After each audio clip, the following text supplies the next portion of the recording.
Hey there bookworms, so I'm doing a review of Saving the Planet Without Costing the Earth, 500 Simple Steps to a Greener Life by Donna McCarthy. So I read this book in a couple of days, and generally it's a book about how to be greener, really, to put it simply.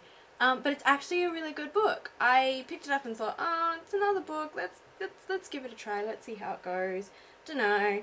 So I picked it up and I started reading it, and it's really good. The way it's ordered and shaped, I think, is really handy, and I found it really easy to read and understand.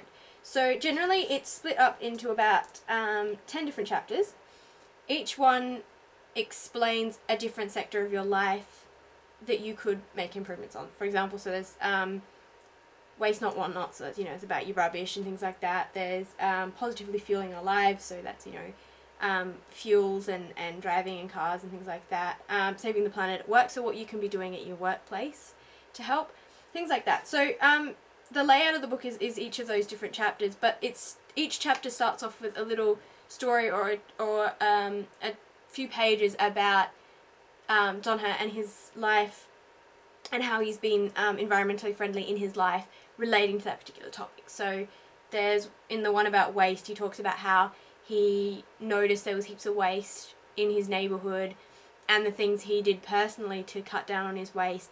And there's even a story in there about how his local council brought around their local rubbish bins, and he explained to the council workers that he didn't need a rubbish bin. He didn't make enough waste to require a rubbish bin.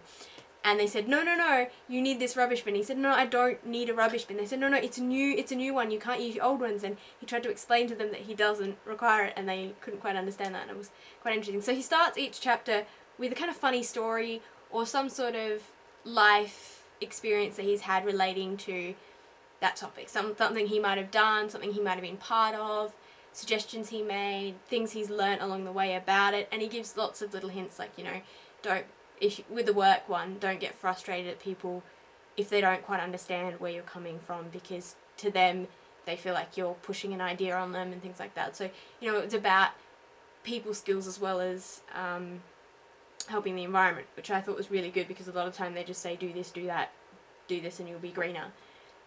Or, tell your work to do this and that, whereas it doesn't actually talk about how to approach people in your workplace about things like that, or people in your household about being more environmentally friendly. And I think that's what really made this book stand out for me, is that it didn't just talk about what you can do, it talked about how to go about it. The second section of each chapter it's sort of like a checklist, and you give yourself points. It's sort of like a personal auditing.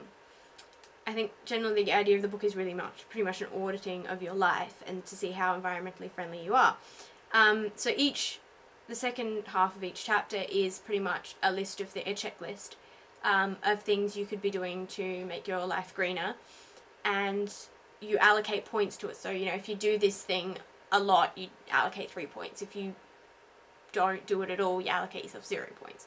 Things like that. And then at the end you work out, in that particular sector, say waste, or in your garden or whatever, how environmentally friendly you are, and then what you like, and then each of those suggestions can easily be implemented. And Donna mentions in the book that you don't have to do all of them at once. You can maybe you aim to do 1 or 2 every 6 months. It's up to you, but as long as you're doing something, it's better than nothing.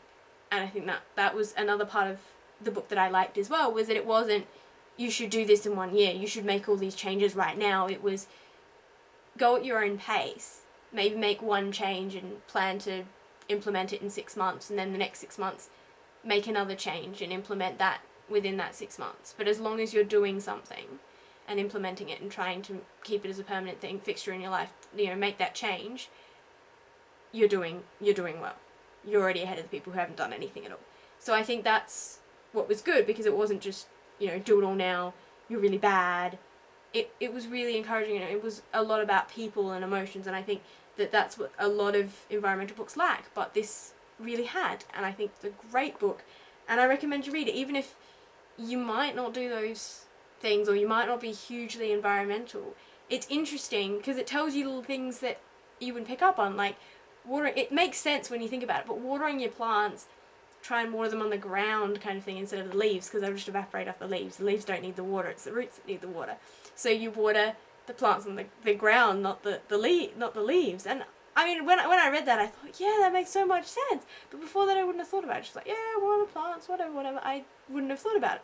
So I think it opened my eyes a lot, but it wasn't brutal. And I think that's what makes this book so good, and that's why I probably recommend it as one of the best environmentally friendly, you know, ways to make your life greener book that I've read so far, is because it doesn't push anything on you.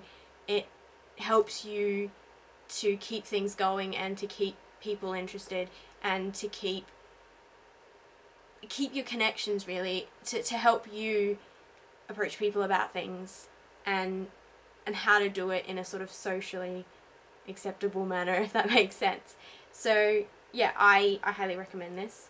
Really love the book. Buy it if you can, or borrow it from your library. I'm not hugely fast, but really it's a good one to have on yourself. So I would personally recommend that you buy it. Yes, so buy it. It's great. So if you liked this video or would like to see some more videos, please subscribe to me or follow me on my Tumblr if you're looking at this from my Tumblr. So yeah, if you like this specific video though, please like or reblog, or subscribe or follow or whatever you feel good doing. See you next time.